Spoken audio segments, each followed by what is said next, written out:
हैदराबाद गॅजेटनुसार बंजारा समाजाकडून मोर्चे काढले जात आहेत। या मोर्चाच्या विरोधात आदिवासी समाज एकवटला आहे।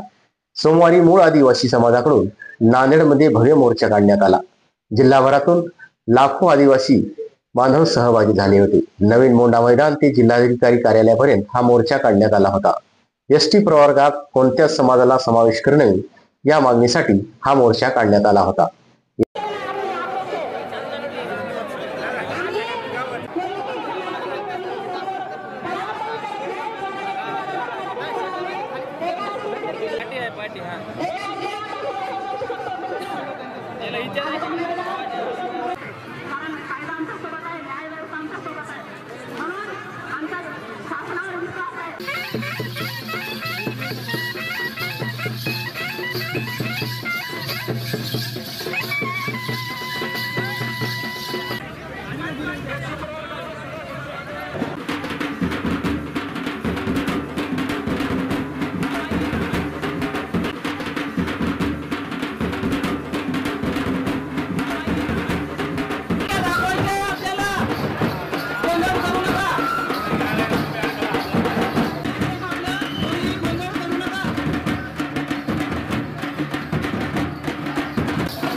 SP news Marathi, Nanded.